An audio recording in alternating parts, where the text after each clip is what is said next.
Deixa eu ver.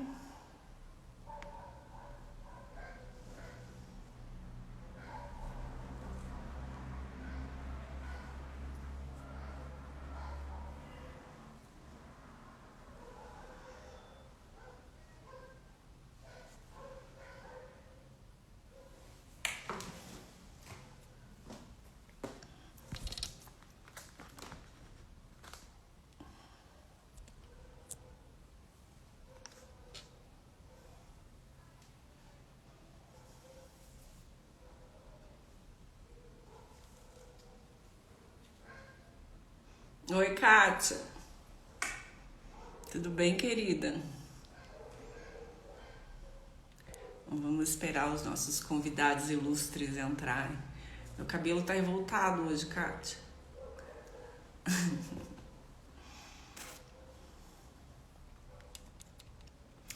Como é que você tá? Como é que está sua filha?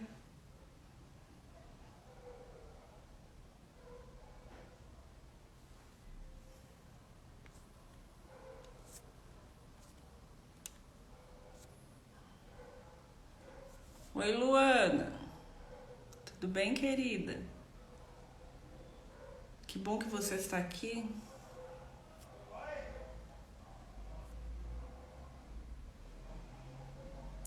Oi, Michel.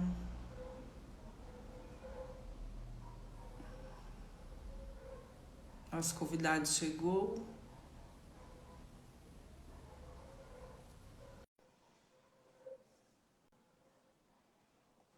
Oi, boa noite, Baby Shark.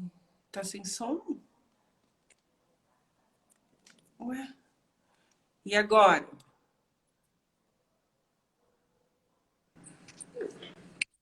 Oi, pessoal. Deixa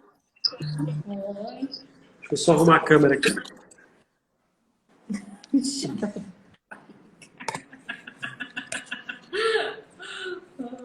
Vocês estão ouvindo bem? Alguém agora disse que não estava sem som? Eu tô ouvindo. Calma aí. Pronto. Estamos aqui. Vai só não mexer mais. Tentando. Tô tentando me enquadrar. Ai, o Michel tá achando um filtro aqui.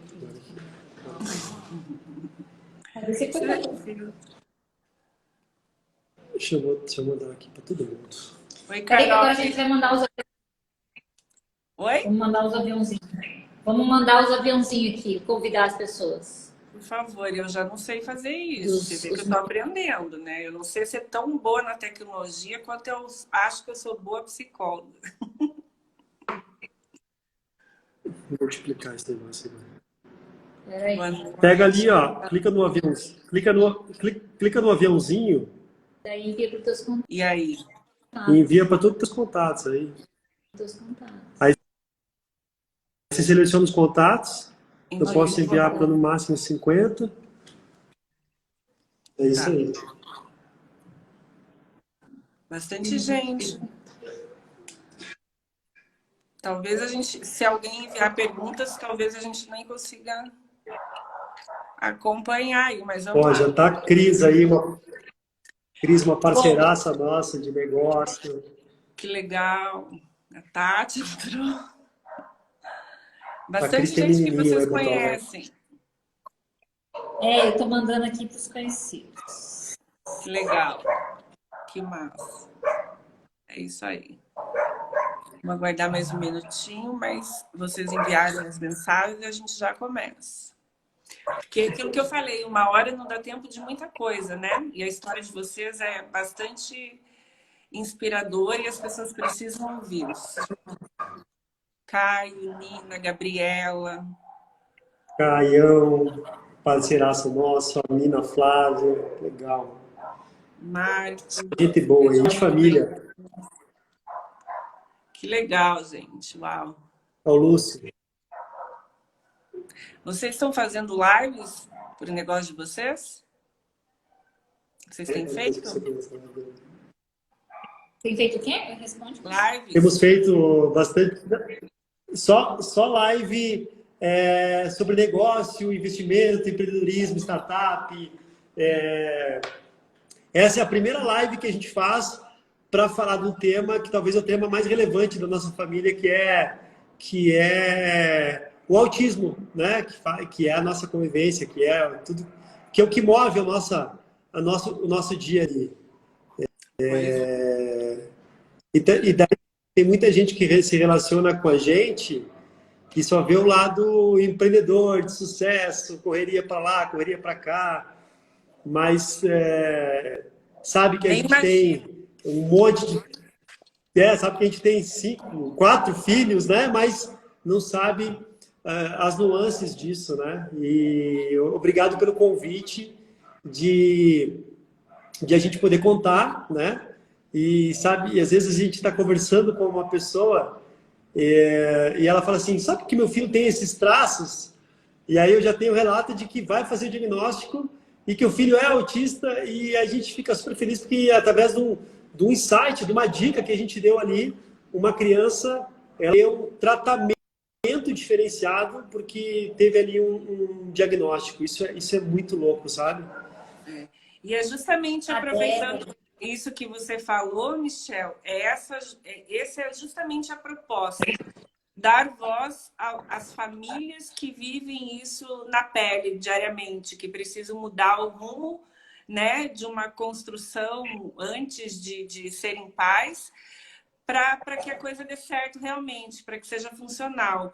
E eu acredito muito que é só a partir da fala de quem vive isso que a gente vai conseguir tocar mais pessoas. É isso que você falou. Eu falando de autismo, eu estou dando chance de outras pessoas se identificarem e o caminho deles ficarem de alguma forma mais curto. Porque quando a gente tem uma rede de apoio que sabe direcionar desde o princípio, a coisa muda de cenário, né? Então vamos aproveitar, deixa eu me apresentar, porque tem muito mais gente, eu acredito que da rede de vocês, né? Eu sou Elaine. Desde já agradeço imensamente por todos vocês estarem aqui, né? A gente sabe que às 19 horas já está todo mundo chegando em casa, cansadinhos. Então, agradeço desde já a participação. E a minha proposta é essa, né? Dentro do meu nicho de trabalho, eu sempre estive conversando muito com famílias e sempre quis trazer, dar voz à família. Realmente, esse é um projeto que não vai parar, né? Começou agora e vai se estender além de maio, além do mês das mães, não sei quando a gente vai terminar isso.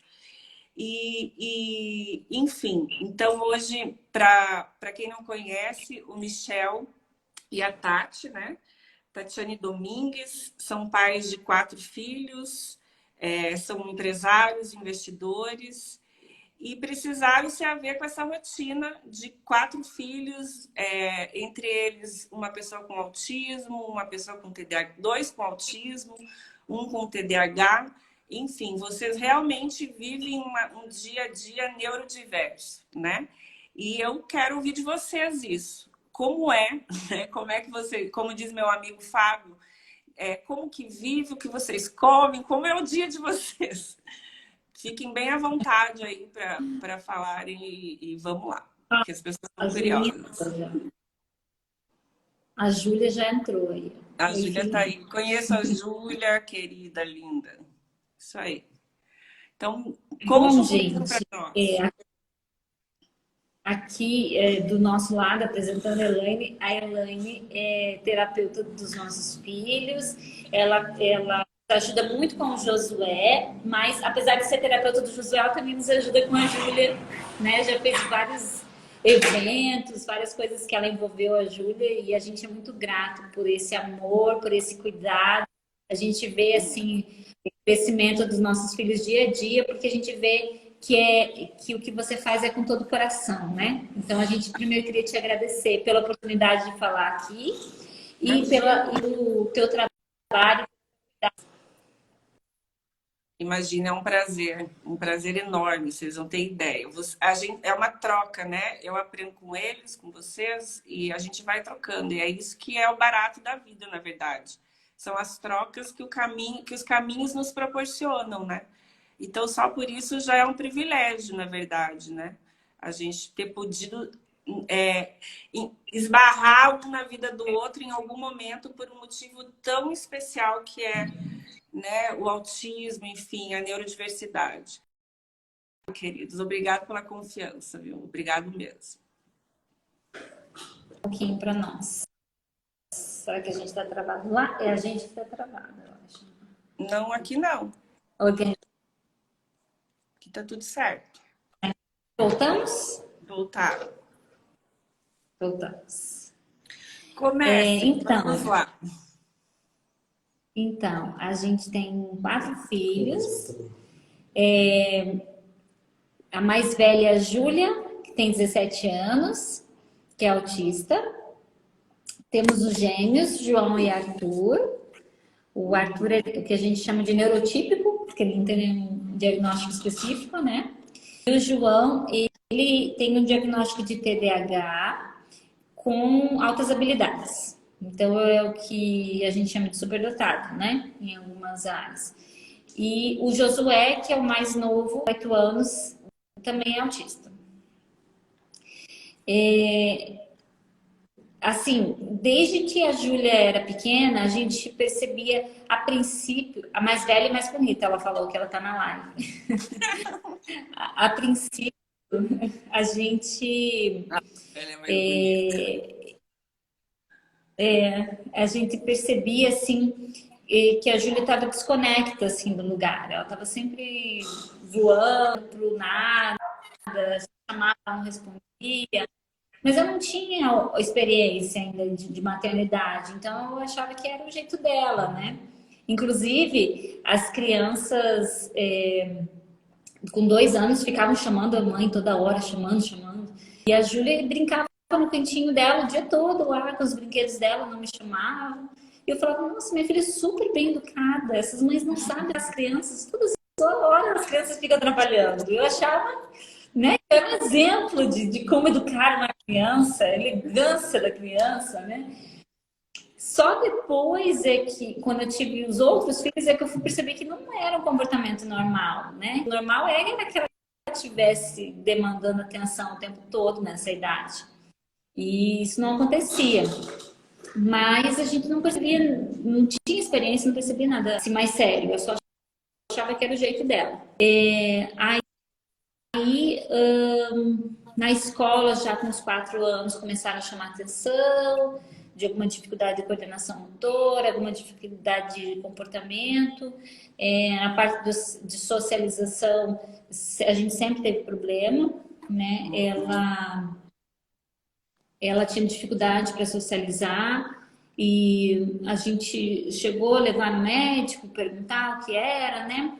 E aí eles diziam que era o comportamento dela, que era o jeito dela, fizemos terapia na psicóloga, não se chegava a um diagnóstico, entendia que era...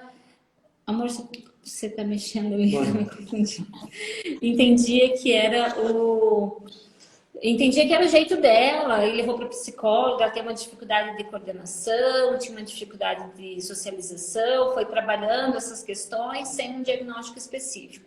Com 6 anos eu comecei a levar no neuro para entender o que estava acontecendo, e aí vinha um diagnóstico de déficit de atenção, distúrbio de processamento auditivo, vezes de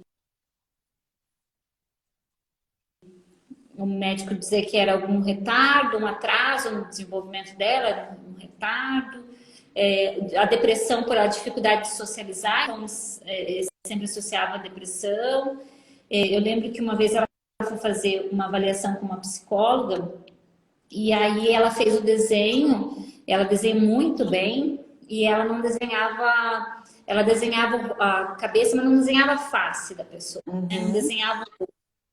E aí a psicóloga associou que pudesse ser uma depressão, porque ela não focava nisso, né?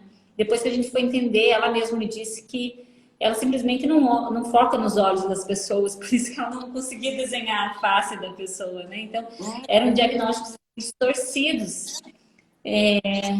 E aí, quando nasceu os gêmeos, que eles nasceram quando a Júlia tinha 5 anos e meio, teve, assim, um desenvolvimento social importante, assim, porque ela começou a se relacionar com os irmãos, e ela se relacionava bem com os irmãos, né? Então, ela foi tendo que sair ali de dentro daquela redoma que ela vivia isolada para começar a se relacionar. Mas era muito difícil. O que ela dizia pra gente era sempre assim: ah, eles não gostam de mim, eles não querem brincar comigo. Eu falava, como que pode? Que todas as crianças conseguem ali brincar e só com ela que não dá certo, né? E a gente acreditava que a menina era malvada, que alguém que não deixava ela entrar, né? Mas a gente não conseguia resolver essa questão da socialização. Quando ela tinha uma amiga, era uma amiga só, e não durava muito tempo. Quando a menina começava a frequentar a nossa casa, alguma coisa assim, ela já não se interessava mais pelaquela amizade, porque se sentia meio que invadida, sabe? Daí vieram os gêmeos tiveram um desenvolvimento assim, não sei se normal, porque eles eram bem espoletas, aprontavam muito, pulavam a janela, riscavam as coisas, quebravam as coisas.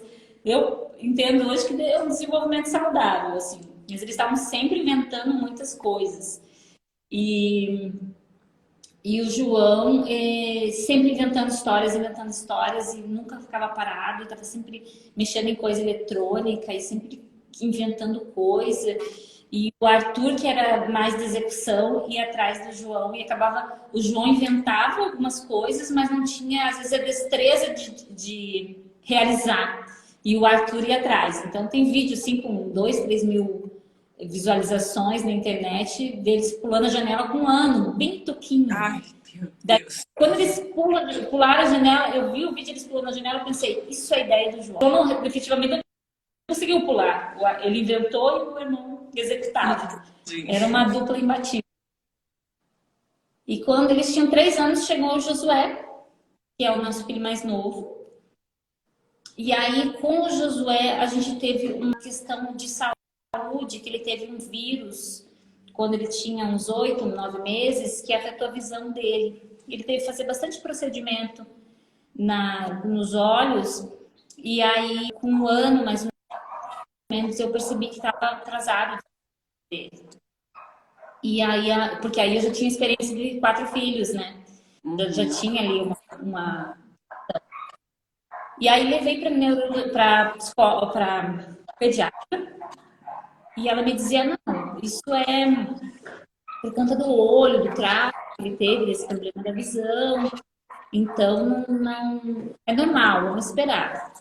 Com 2 anos, ele ainda não falava, ele se comportava como um bebê, comportamento normal. E aí o que eu vi era que cada criança tem o seu tempo, que a gente tinha que esperar, que era o tempo dele, que as crianças não eram todas iguais. Mas a gente sabia que não estava normal o comportamento dele, a fala, né? E com 3 anos eu coloquei ele na escola, ele ainda não falava, ele balbuciava assim como um bebezinho, mas não falava. E a professora alertou que não estava no desenvolvimento adequado, nem da parte de socialização, nem da fala. E aí eu resolvi pular a pediatra direto para o neurologista. O neurologista enviou para a fono. A fono fez uns testes, no meio desses testes o Josué de repente começou a falar. E assim, ele balbuciava igual ele falava, começou a falar frases inteiras. Foi um pulo muito grande, assim, do desenvolvimento. Mas continuou se comportando muito como um bebê, andando de forma assim, muito descoordenada, não tinha noção muito do corpo. E aí o médico não quer raça de linguagem normal, que não era para ter essa preocupação. E eu continuei procurando, porque eu percebi que estava atrasado. Então, com 4 anos eu fui no neuro, com 5 anos eu fui no outro neuro. E o Josué, ele estava numa escola construtivista. Então, para ele era muito tranquilo, porque ele conseguia fazer as coisas como ele queria, na hora que queria, do jeito que ele queria. E aí, com 6 anos, eu mudei ele para um colégio alemão. E aí, praticamente foi para um quartel, né? Daí começaram a exigir dele algumas questões de comportamento que ele não conseguiu atender. E aí, ali, a professora nos alertou e falou, olha, leva e eu desconfio de autismo. E eu falei para ela, você está chamando meu filho de retardado? Ela está chamando meu filho de retardado. Porque o entendimento que eu tinha era esse. Como assim? Ele não é retardado? Ele é inteligente. né? Tem algumas coisas muito assim fora do contexto do Josué. Ele começou a falar com 3 anos e meio, com 4 a gente descobriu que ele lia e escrevia. E a gente não tinha alfabetizado ele não tinha passado a alfabetização.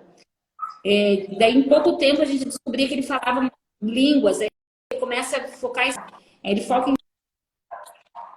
inglês, começa a falar um monte de coisa em inglês. É estranho, para um salto, assim, para uma coisa que a gente não conseguia entender. A gente não conseguia entender, assim, como que para algumas coisas ele estava atrasado e, de repente, ele dava um salto enorme em outras coisas, né? E aí, tinha as questões, assim, de comportamento, de birra, se jogar no chão, se espernear, não entender as coisas, as ordens, assim, fazer muita birra, ele se jogava muito, saía correndo no meio do perigo, algumas coisas assim. E eu me culpava porque eu tinha parado de trabalhar e fiquei 6 anos, né, em casa cuidando das crianças. Tá cortando. Tá cortando. Voltou, será? Para mim, Tá boa a imagem para você? Vocês nos enxergam? agora cortou. Tá travando, ó. Deixa eu tentar mudar a rede aqui. Vamos Peraí. tentar mudar a rede, peraí. O meu aqui, os cachorros dos vizinhos resolveram latir todos na mesma hora.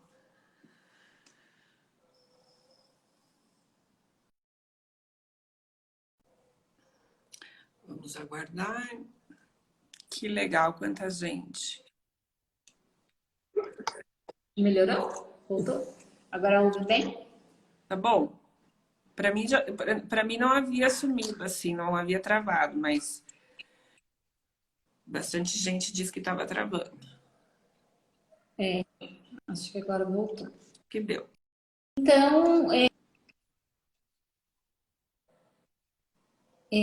onde que eu estava?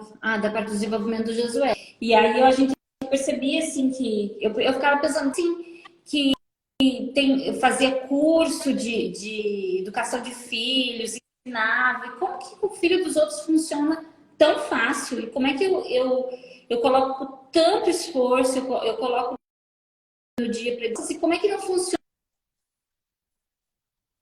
comigo tão bem quanto funciona com a outra mãe que dedica até menos tempo? Como é que para ela funciona e para mim demora tanto a funcionar, demora tanto as crianças aprender. E tem alguma coisa de errado comigo, eu pensava. Né? Eu não estou sabendo educar os meus filhos, tem alguma coisa de errado comigo. Desculpa, né? Então, eu ficava me culpando, né? Às vezes chegava num lugar, eles não se comportavam da forma esperada. E eu ficava pensando, mas eu ensinei isso. Eu já ensinei tantas vezes, por que não funciona, sabe? Eu tinha essa preocupação. E aí, com 6 anos, a professora pediu para a gente procurar uma médica. Eu consegui a recomendação de uma boa neuropsicóloga, né, que faz avaliação. E aí ela fez a avaliação, percebeu que o Josué tinha um distúrbio de integração sensorial. Ela falou, olha, de cara eu sei que ele tem um distúrbio de integração sensorial, eu vou te mandar para uma TO, mas 95% dos autistas têm. Então, vai ser o primeiro caminho que a gente vai buscar. E aí é interessante falar sobre isso, porque quando eu ouvi, eu achei que não existia isso. E eu acho que a maior parte das pessoas não sabe que existe. Todos os dias, quando eu ia dar banho no Josué, o Josué chorava como se eu estivesse matando ele. Todos os banhos a mesma coisa. Ele gritava. Eu ficava furiosa, eu tinha vontade de bater nele, porque eu pensava, pra que um escândalo desse para tomar um banho? Ele entrava, parecia um gato, se agarrando nas paredes para poder entrar no banho. E aí, eu fui na TO e a TO me explicou o seguinte. A sensação que ele tinha quando a gente passava o sabonete na pele dele era uma sensação de dor. Ele não estava gritando de pirraça, ele estava gritando de desespero, de dor. Quando ela me falou isso, eu falei, você tá brincando que isso existe? Não é possível que isso exista. Ela disse, existe. E aí começou a me falar. Então, o Josué, ele tinha problema com a parte de olfato, no paladar. na audição, na visão, em todos, até os sentidos que eu não sabia que existia, que depois você me ajuda, que tem outros, como é que é o nome dos outros? Né? Que são mais difíceis, que eu não lembro agora. Ele tinha em todos.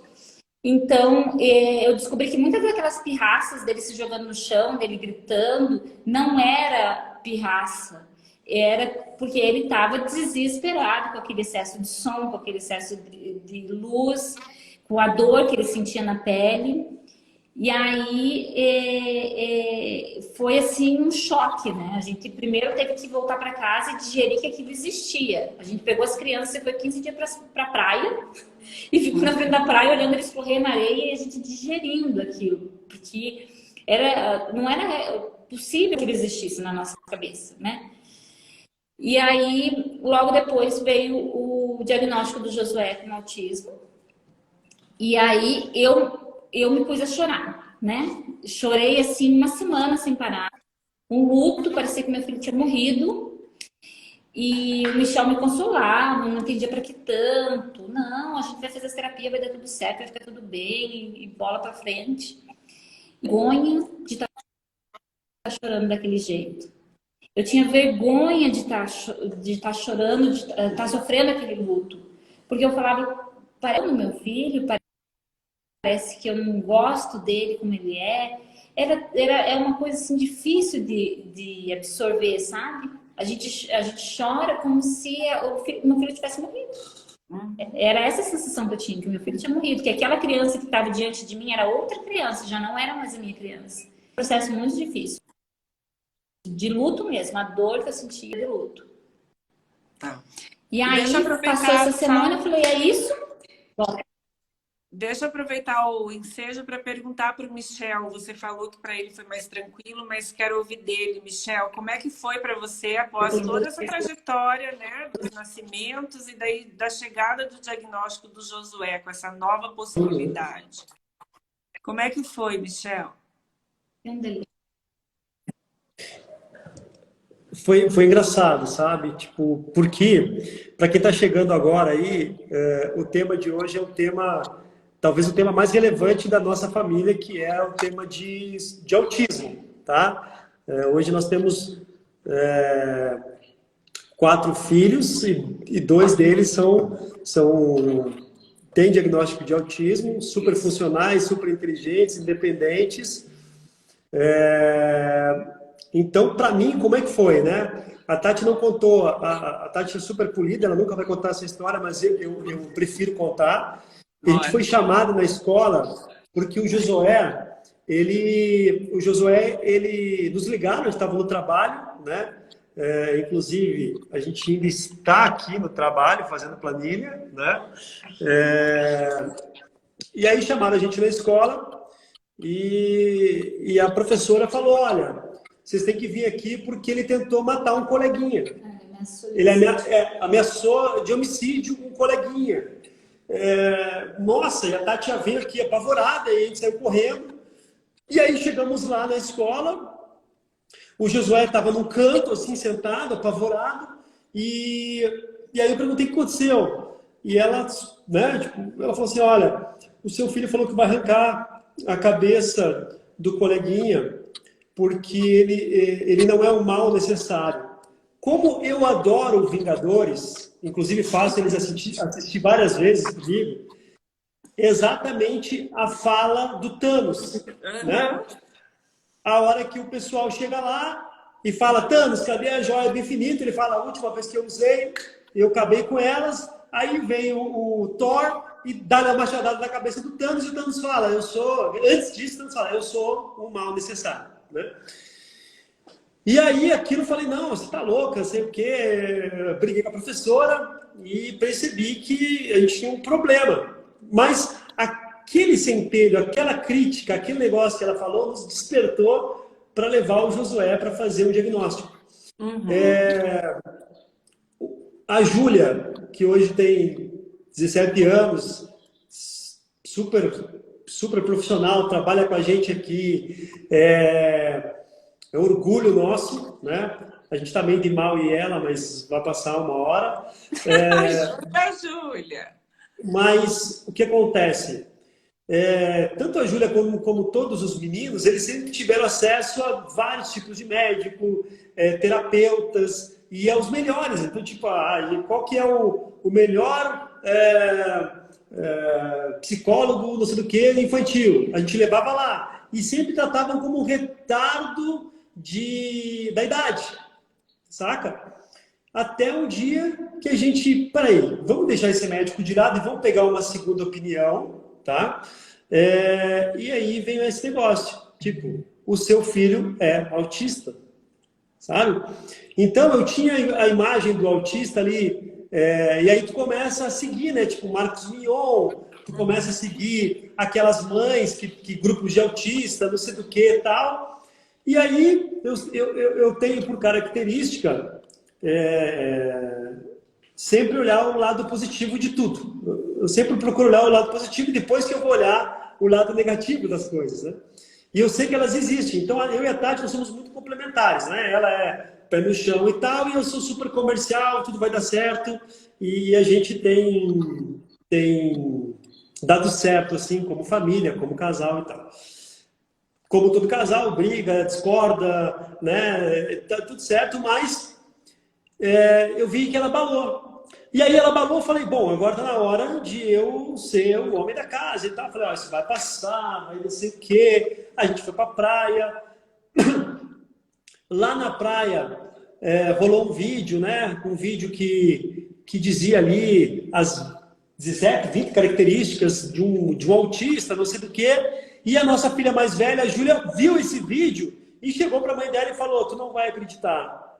O quê? Das 20 características, eu tenho 16, 17, sei lá, não lembro o número, né? E aí a gente falou, ai meu Deus, saca? E aí a Tati meio que entrou ali, como ela falou, quase num luto, e eu, putz, vamos lá, vai dar certo, e para você ver, o Josué, com 5 aninhos, ele decorava livros. Ele decorava, inclusive, os assentos dos livros. Né? Porque vinha não sei o que, o soldadinho de chumbo, traço, saca? Então não é que ele lia o livro, ele decorava o livro, né? E eu achava aquilo o máximo, né? Putz, super, super inteligente. Aí passou um tempo, começamos as terapias e tal, passou 2 meses e eu cheguei pra Tati e falei, Tati, quando que cura isso? Que dia que acaba as terapias? Que dia que acaba a terapia? Como é que... já deu, né? Vamos lá, vamos voltar pro normal aqui, que isso aí é frescura. Tá? Meu Deus, já mais de 2 meses de terapia, vamos voltar ao Tá? normal. Autismo é ali, você faz negócio, né? Eles não são aquele grau máximo lá que a gente vê e tal. E, cara, vamos lá, vamos curar, vamos, que hora que passa? E aí ela me falou, cara, deixa eu te falar, senta aqui, isso não vai passar. E quando ela me falou isso, Daí ele entrou no luto. aí eu entrei no luto.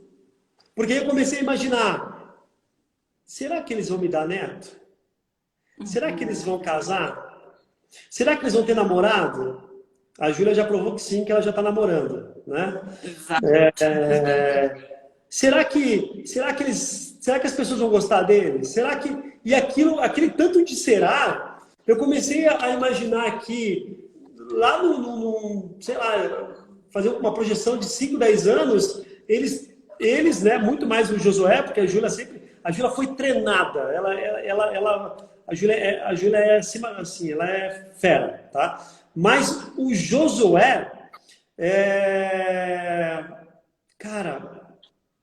Ela escreveu, ele não sofreu porque ele não tinha entendido, foi isso. Ele não tinha entendido ainda. Mas o Josué, né? Porque se você largar a Júlia, ela se vira, ela conversa, ela é palestrante, ela dá o jeito dela. Mas o Josué não, sabe? O Josué é aquele bichinho ali que você conhece ele é amoroso. Aí eu falei, meu Deus, será que ele vai viver a vida inteira com a gente? Será que ele nunca vai sair de casa? Será que não sei o quê? E aí eu entrei, me caiu a ficha, saca? Que aquilo não ia acabar, aquilo poderia melhorar, aquilo poderia ficar cada vez mais funcional, mas o autismo não é uma doença, ele é uma condição, entende? Para uns, e essa condição a gente começou a se relacionar, eu comecei a ir em algumas palestras com a Tati, eu via que a condição ela varia de família para família, né? Tem uns que tem uma condição ali menos funcional, outra mais funcional, outra e a nossa condição ela não ia mudar, ela ia melhorar, ela ia com terapias, ela ia deixar mais funcional. E aí eu falei, cara, e agora? Né? E eu tô nesse agora até hoje, sabe? Porque tem coisas que eu falo assim, não, ele tem que fazer, ele vai fazer, não, ela tem que entender, ela tem que entender. E aí a Tati chega e me dá um carrinho por cima da bola e fala assim, ô, vem cá, tu sabe da condição, sabe? Então, começou a me cair a ficha, por exemplo, de coisas que eu fazia e que eu não me dava conta o quanto aquilo machucava ele. Assim como o sabonete causava uma hipersensibilidade nele, que parecia que estava raspando uma pedra na pele dele, os acordos não cumpridos dói tanto quanto uma hipersensibilidade. Então, por exemplo, eu sempre fui muito aventureiro. A gente saía daqui para almoçar numa churrascaria, a gente ia parar em Balneário Camboriú para ficar 2 dias. E aí, eu me lembro de uma situação, vou falar uma com a Júlia e uma com o Josué, que o combinado era fazer um mochilão econômico em Balneário, sabe? A gente estava economizando ali, era um mochilão, a gente ia fazer uma viagem super econômica em Balneário, e a gente parou no posto, e aí a gente teve que trocar óleo, trocar não sei o que, trocar não sei o que, trocar isso, trocar aquilo. E só a manutenção que a gente deu ali no carro era tipo assim, 2 vezes o que a gente ia gastar para ficar lá. E tu lembra que Ela pirou. pirou. Não, porque não sei o quê, porque tá tudo errado, já saímos do contexto. E aí, pensa, é difícil. Aí, uma adolescente que quer dar ordem aqui, mas ela não tá pensando o quê, sabe? E o quanto de desgaste acaba acontecendo. E com o Josué, eu lembro que eu estava viajando a trabalho ou estava em outra cidade e aí pai, você está vindo? Eu falava assim, o pai vai amanhã. Só que eu sabia que talvez não ia conseguir amanhã, que talvez fosse enrolar. E aí, esse não aparecer no dia de amanhã, esse acordo não cumprido, rebentava com o meu menino, sabe? Ele entrava em crise, chegou a situações dele fazer coisas assim, fazia cocô no chão, ele fez cocô no chão uma época, passava nas paredes, e a gente não entendendo aquilo, sabe? E aí, hoje, Elaine, eu digo assim, o quanto libertador para eles é um diagnóstico, né? E o quanto libertador para a Tati e para mim, sabe? Eu ainda dou muito trabalho, sabe? Porque eu sou hiperativo, entende? A hiperatividade, ela me faz não cumprir alguns acordos, muda de ideia muito rápido. Então, se eu vejo que a gente fez isso e o resultado não vai ser o que a gente esperava, eu já crio um plano B, entende? E aí, com esse plano B, eu não desregulo só a Tatiane, eu desregulo todo o ambiente, entende? Então... Mas aí eu conserto, né? Mas aí tem o contrapeso, né? Mas isso também, por mais que tenha sido no início uma dificuldade maior, porque vocês tiveram que daí começar a entender que teriam que abrir mão de tanta aventura sem que tivesse na previsão ali, porque não precisa parar de fazer aventura, só tem que ser previsto, né? Então, isso que é legal.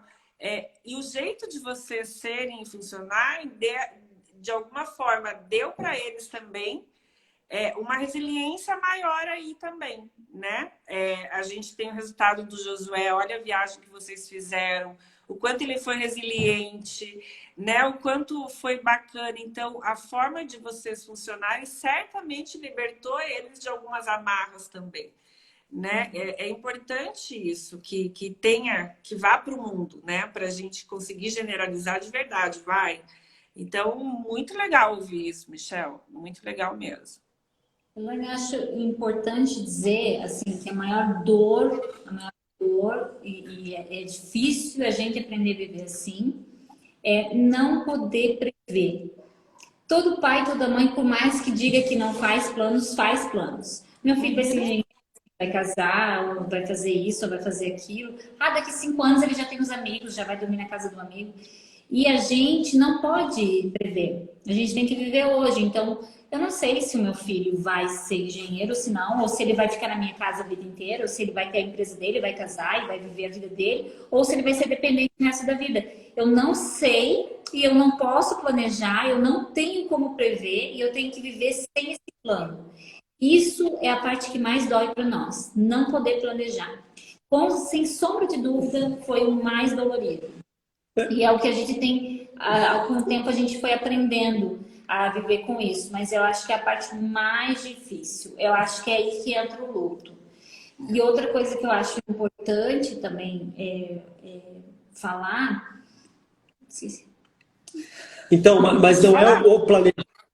Quando a Tati fala do planejar, de se planejar de ir amanhã em tal lugar, saca? Não entendi. O que a gente assim, e talvez não é nem a gente, isso já é um tabu que a gente precisa quebrar, né? Por que a gente tem que planejar o futuro do filho? Sabe? A gente que trabalha com tecnologia. Né? É isso. Os pais com crianças com diagnóstico, eles caem a ficha antes de que eles não podem planejar, mas os outros também não há planejamento, né? Claro. Os pais, não existe isso. A gente imagina, são hipóteses, um desejo, e é o desejo que forma o outro, né? Que é o olhar do outro que vai fazendo com que o outro cresça e se desenvolva. Mas é uma aposta em qualquer família isso. Uma aposta. É isso. Né? É isso. Outra... E só para completar, o mais louco é assim, e isso é um tabu para todo mundo que está online aí, que é pai, sabe? Eu já tirei essa noia de... Eu não pergunto para os meus filhos mais o que você quer ser. Sabe por quê? Porque a gente trabalha com tecnologia e 90% das crianças que estão agora no segundo grau vão trabalhar em empregos que ainda não foram criados, que não existem. Então é bobagem da gente ficar dizendo, nosso filho vai ser engenheiro, vai ser não sei o quê, vai ser isso, vai ser aquilo. E isso para o nosso contexto de família, né? Que a gente tem ali o hiperativo, a gente tem o Arthur, que é o como é que... o neurotípico, a gente tem a Julinha, a gente tem o Josué, a gente tem... para a gente é libertador também não colocar esses selos em cima deles e deixar com que eles desenvolvam, tá? O Josué, por exemplo, ele acorda de manhã querendo ser cineasta e de noite ele quer ser cartunista, saca?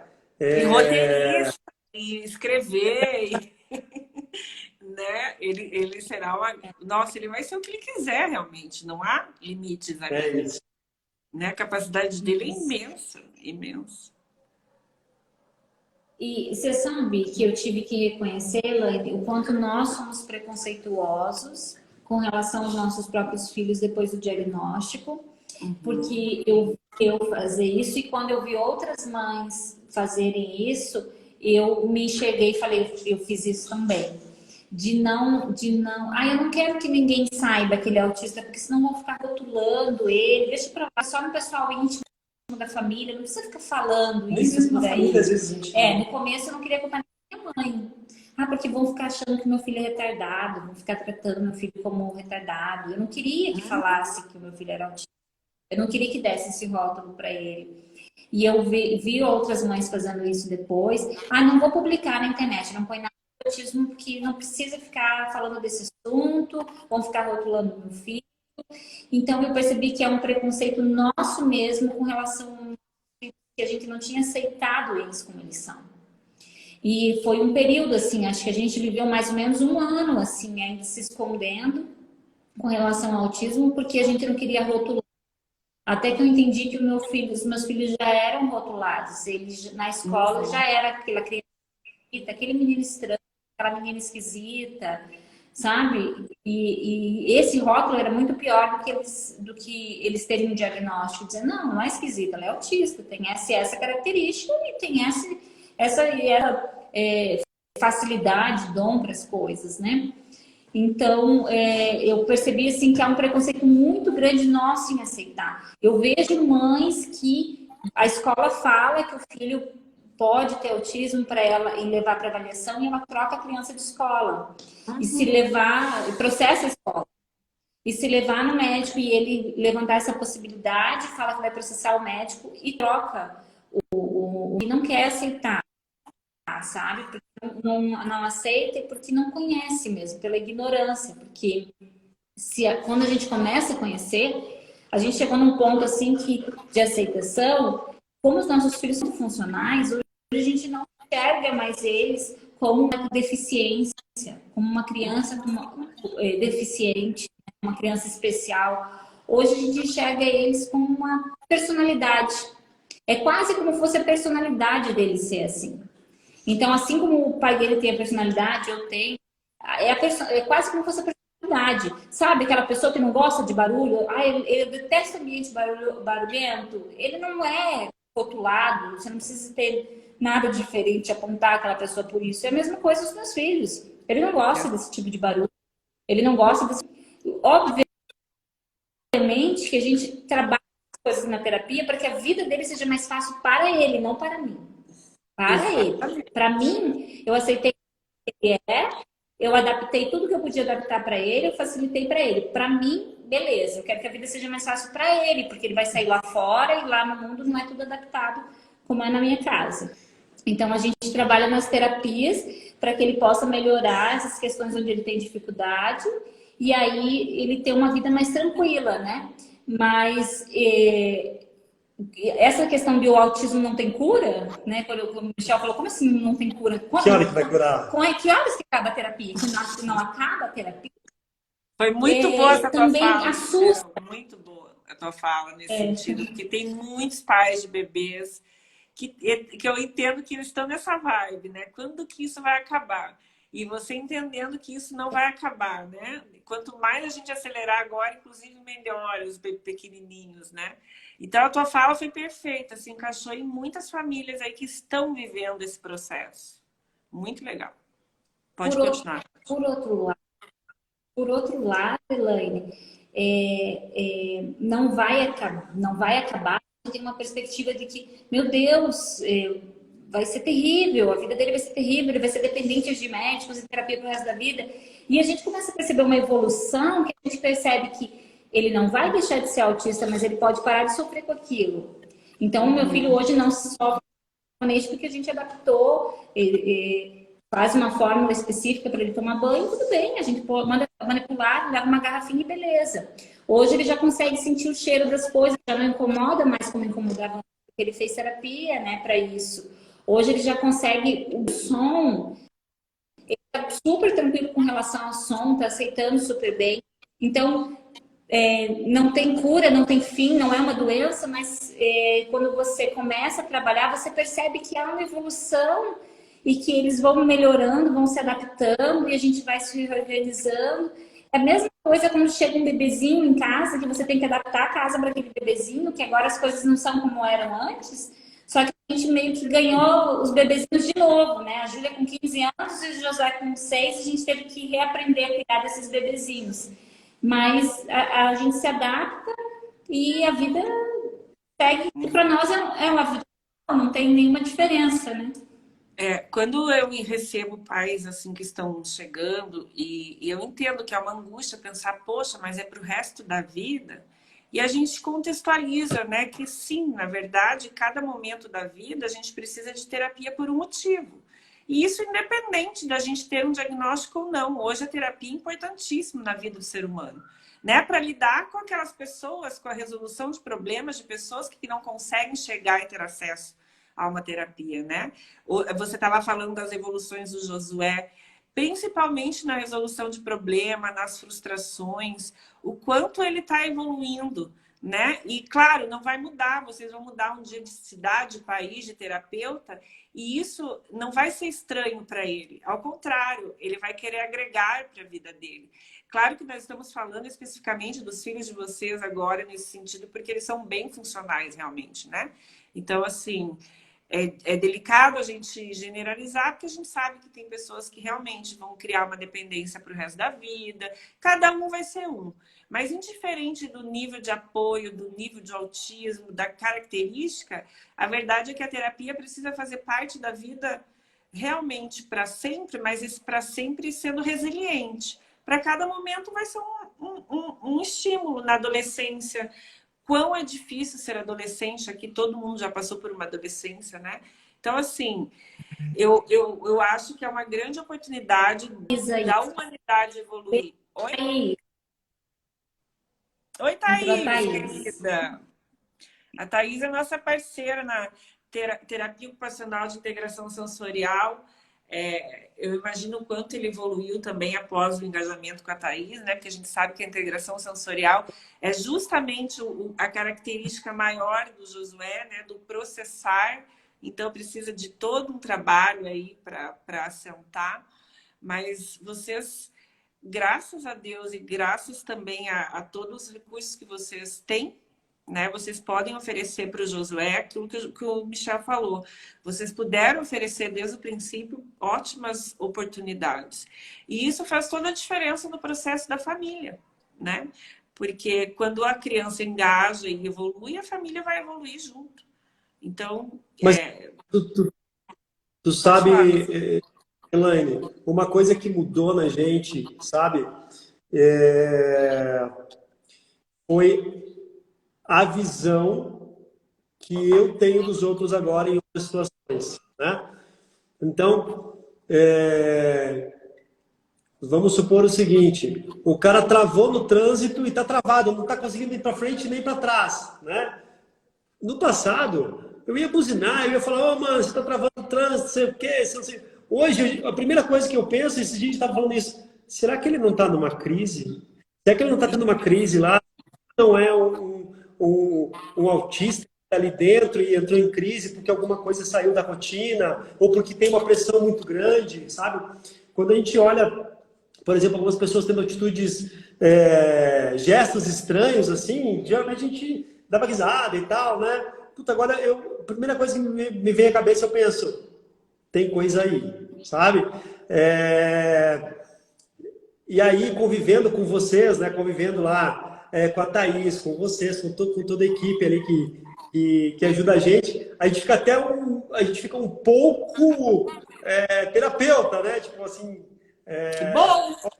isso tem traço, essa pessoa tem tal comportamento, será que não é, será que ela não tem que ir por aqui, por ali? E a Tati lá, agora tudo é autista, né? Ela fala pra mim, e aí eu penso, se o mundo fosse autista, seria bem melhor do que é agora, né? Tipo... Bom, eu falo muito isso, Michel. Eu falo muito isso, né? Inclusive, eu falei na minha última live, nós só estamos fazendo lives hoje com toda essa tecnologia por conta de cérebros de pessoas com autismo, né? Então, concordo com você plenamente. E é isso, né? A gente fica preocupando, uma coisa importante que você falou, o que vai ser do futuro do meu filho, do Josué especificamente, dos outros dois. Até eles serem adultos, vão surgir tantas profissões novas, encantadoras e geniais e necessárias, e que é limitar o ser humano também a gente definir, não, vai ser arquiteto e pronto. Ou vai ser isso. Tem muito mais a vida, para além da faculdade, né? A vida é muito maior, as oportunidades são muito maiores. Enfim, ó, a Júlia só escrevendo aqui. O problema é que toda pessoa que eles veem, eles tentam dar o laudo. Júlia, por aí. Tipo isso mesmo. Tipo isso. Que E aí legal. tá Elaine, o desafio, sabe? Eu tenho amigos que as esposas já falaram, olha, ele é um autista, só que o marido não aceita, entende? Muito tem assim, né? E eu entendo um pouco isso, né? Então, hoje o pilar de todo mundo, o elo de todo mundo ali que fica equilibrando é a Tatiane, sabe? Então agora ela está fazendo até psicologia, né? Tá fazendo Mas olha, é muito orgulho para uma pessoa só, imagina. Olha isso, olha onde toda a história de vocês está levando vocês, né? Porque talvez a psicologia não entrasse na vida da Tati se não fosse por esses atropelos, esses percalços no caminho, essas mudanças de caminho, literalmente do caminho, de ter que ir para a esquerda, ao invés de você querer ir para a direita e ter que ir para a esquerda, né? Então, acho isso foi também genial, assim, foi uma grande sacada, Tati. Precisa estudar, é importante isso. Muito legal. Eu falo que estudar psicologia lá em casa é uma questão de sobrevivência para mim. O Michel é hiperativo, né? O João é hiperativo, a Júlia e o Josué são autistas. Então, eu falo que é uma questão de sobrevivência para entender essas mentes diferentes. Para você ver, ó, o nível da minha hiperatividade, eu estou aqui conversando com você, mas eu já derrubei o celular, eu estou apertando o botão o tempo inteiro, eu estou olhando a imagem, eu estou olhando a internet, e a Tati ela tem que falar assim, meu bem, calma, não mexe ali, não mexe lá. Só que o que acontece é que lá são dois Michelzinho, o João, que é super acelerado também, né? E aí, olha só que louco, né? Uma coisa que a gente... duas coisas assim que a gente sempre pensa, né? A primeira, a Tati consegue organizar tão bem esse negócio que ela consegue harmonizar um autista do perfil do Josué, né? Que é metódico, né? Ele é Caxias, ele é pensamento rígido, né? E tal, para lá. Esse é o nome técnico, eu falo metódico, Caxias, chato, né? Com o João. Então, eles estão bem. E aí, olha só, para você ver. E aí, a Tati é fantástica, o negócio que ela cria, assim. O João, ele tem uma capacidade de falar 3.000 palavras por minuto, né? E com 5, 6 temas diferentes. Então, quando ele despejava isso no Josué, o Josué logo entrava em crise. Tá? Então, a Tati tem uma dinâmica, pessoal, vocês que estão aí, isso é super legal, tá? Ela criou uma dinâmica seguinte, ela deu um negocinho para o Josué, que ele botava na porta do quarto e falava, estou... Período de descanso. Período de descanso. Então, quando ele enchia o saco de tudo, o que acontecia, ele pegava o período de descanso, ia para lá e todo mundo tinha que respeitar aquele negócio. A plaquinha que podia entrar no quarto, né? A Júlia também super criativa, né? O período de descanso dela, o que ela fez? Ela tirou a maçaneta pelo lado de fora. Então, assim, ela começou a se estressar, ela vai lá, se fecha, e daqui a um pouco ela volta, aparece e conversa, mas assim, o tempo dela, quando ela some, todo mundo entende que, cara, é o momento, né? A Tati tenta fazer isso comigo, mas ela não consegue. Eu vou atrás, eu preciso tirar a minha fechadura também, não consegui desengatar. Então, são esses tipos de coisas, né, que vão melhorando a nossa rotina. A terceira coisa que eu poderia falar do nosso negócio é assim, uma coisa que tranquiliza muito a gente é que nós somos muitos, tá? Hoje nós somos 7. Tem a Gigi, que mora lá em Bagé, e tem aqui, nós somos 6.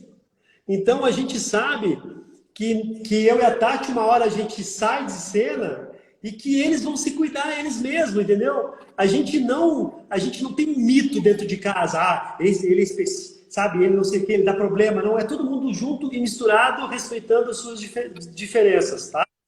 Talvez quem menos respeita sou eu, porque eu estou o tempo inteiro saindo do machismo, né? Que eu fui criado do machismo, né? Meu pai me olhou, tem que parar e respeitar, mas todo dia eu tento melhorar um pouquinho. Às vezes eu não consigo, na maioria das vezes, né? Mas a Tati é complementar, então ela me puxa para a realidade. E aí esse negócio de, vocês são tão novos e tem 4 filhos, cara, isso nos deixa muito feliz, porque a gente sabe que a gente está criando uma continuidade. Eles vão cuidar deles mesmos, assim, sabe? E se a gente pudesse, a gente teria mais. A Tati não quer, eu quero mais uns dois, mas ela não Tenha, quer. Tati! Tenha, Tati! Faço faculdade de psicologia, eu ajudo ele a cuidar de quantas empresas agora? 19. 19 empresas. Eu cuido de 4 crianças, levo em todas as terapias, praticamente todas as terapias eu tô. E aí ele quer mais filho. Eu vou arrumar Ora. para mais Por filho. que Fala não? que ele é calma. Ó, a Júlia colocou, calma, Fechando. mano. Calma, mano. Fechando o que o Michel falou, a gente tenta ensinar eles a serem complementares. A Isso, gente maravilha. tenta o que cada um tem de qualidade. Ele fala, mas você não sabe fazer isso, mas olha que fantástico isso que o teu irmão faz e você não faz. Então, usa ele para isso e ajuda ele nesse outro que você acha que ele ainda não está fazendo.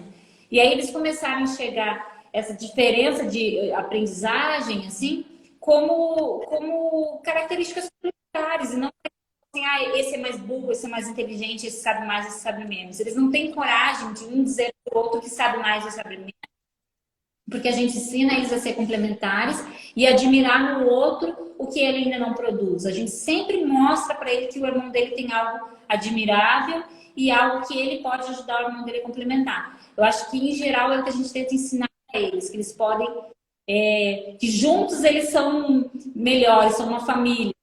Isso a gente tenta ensinar para eles, que acho que vai ser para a vida deles, assim, essa parceria. É lindo de ouvir, né, que os pais têm a noção de que a gente precisa educar para a cooperação e não para a competição, né? Que é o que a gente vem de criações para competições, aí na escola é uma competição atrás da outra. Então, assim, não daria certo se vocês não tivessem tido esse olhar, né? E essa busca de fazer isso funcionar. Porque é isso, é um quebra-cabeça que vocês têm, né? Tem que montar o quebra-cabeça, um vai complementar o outro, isso é lindo. O que a Júlia tá? A Júlia tá brava comigo. Ela escreveu ali, ó, todos nós temos uma inteligência numa parte, que é o que a gente ensina para eles, né? Muito lindo. E, meus queridos, para a gente encerrar, por mim, eu continuaria, porque eu imagino que tem muitas histórias e muitos exemplos e muitas estratégias que vocês poderiam compartilhar com essas famílias. Se vocês toparem, a gente pode fazer a parte 2 desse encontro. Para mim, vai ser maravilhoso. Mas, para a gente finalizar hoje, qual é o recadinho que vocês deixariam para todas essas pessoas que estão aqui, que porventura ainda vão ouvir? Qual é o recado de vocês para essas famílias? Eu acredito que o que eu experimentei com a Júlia, né? Que a Júlia a gente fez tratamento por 10 anos sem diagnóstico. Que a gente não precisa de um diagnóstico para ajudar os nossos filhos. A gente precisa ajudar eles nas necessidades que eles têm. Buscar um diagnóstico é ótimo, até para adulto é libertador. Mas a gente não precisa disso para ajudar eles nas dificuldades que eles têm. A gente tem que enxergar um indivíduo como um indivíduo, ele tem dificuldade disso, ele vai ter que se virar, uma hora ele vai ter que aprender. Não, a gente tem que ajudar, a gente não precisa ter um diagnóstico para fazer isso. Eu acho que é o mais respeitar a particularidade de cada filho. Não dá para... Eu criei meus filhos todos iguais, eu não sei o que aconteceu. O que aconteceu é que você criou tudo igual e cada um é um indivíduo. E daí dá tudo errado, porque nenhum é igual ao outro, né? Bem isso. É o que eu acho. Legal. E você, Michel? Tá chorando? Já tá chorando já. O Michel é chorando em casa, já tá chorando. Mas é muito emocionante a história de vocês mesmo, gente. Muito emocionante. É isso aí. Eu não consigo mais falar. Já. Queridos, Deu. eu agradeço, assim, a gratidão enorme, tá? Por vocês terem aberto coisas que vocês vivem na intimidade de vocês, né? Mas o que você disse no começo, muita gente convive com vocês e não tem ideia da rotina, né, acelerada que vocês têm e adaptada e enfim, o movimento que vocês vivem. E isso deu a oportunidade de muita gente hoje também se colocar um pouquinho mais no lugar de vocês e compreenderem coisas que talvez não compreendam. Né? Então, só por isso, acho que já valeu muito a pena. Eu agradeço imensamente. E, gente, é muita gente que está aqui, hein? nossa, não sei, eu tenho TDAH também, então, só que o meu TDAH me confunde esse monte de letra que eu quero falar com todo mundo e daí já não consigo. Mas muita gente, e muito obrigado, viu? Foi bem importante. Eu acho que todo mundo que acessar essa live vai ser beneficiado de alguma forma. Já tem gente Queridos? pelas informações da live, olha ali.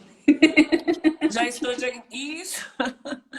Ó, mas não dá, é só uma suposição, né? Embora o diagnóstico seja quase que 100% clínico, ou seja, depende de um profissional muito bem afiado ali para fazer esse diagnóstico, principalmente em casos de menos ajuda, né?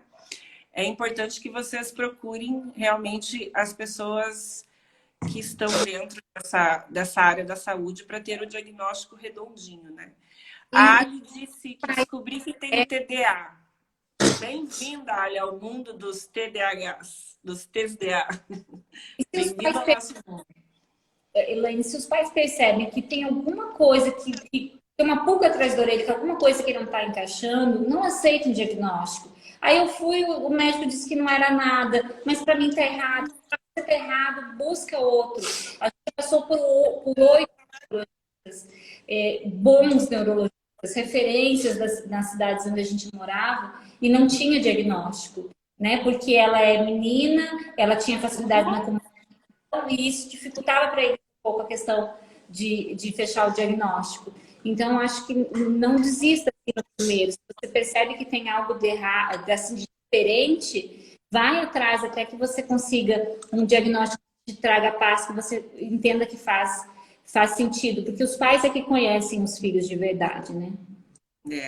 A minha querida Kátia falou assim, os pais sempre sabem, né? E é bem isso.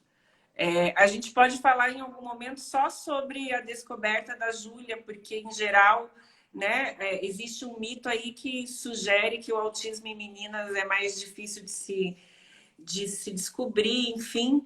E a gente pode pensar em algum momento falar especificamente disso, que poderia também expandir para outras mães de meninas aí. Mas por hoje, queridos, eu quero mais uma vez agradecer. Estou, assim, emocionadíssima com a história de vocês. Muito obrigada, tá? E contem comigo até o dia que o Josué expandir para um outro movimento aí da vida dele. Até lá, a gente está junto, ok? Eu que te agradeço de coração por tudo que tem sido, que tem feito, e eu falo sempre, a gente pode pagar pelas horas de trabalho, a gente pode pagar pelo serviço, mas a gente não pode pagar pelo amor. Então, eu não posso pagar pelo amor e pelo cuidado que você tem com o tratamento dos nossos filhos. Eu só te agradeço de coração mesmo. Um beijo, querida. Fica com Deus. Obrigada. Obrigado, viu? Vocês são incríveis. Muito legal. Cara, tô muito emocionado aqui com tanta gente que ficou para escutar nossas histórias. Agradecer a senhora, como a Tati falou. São anjos, né? Eu nunca tive isso falar. Terapeutas são anjos. E hoje eu vejo que terapeutas, verdade, são anjos. Obrigado do coração. A gente agradece muito vocês. Obrigada, queridos. A live vai ficar gravada para quem não pôde assistir. Daí a gente compartilha, tá bom? Um beijinho. Beijo, tchau. Tchau. Tchau. Aí, tá. Vamos lá.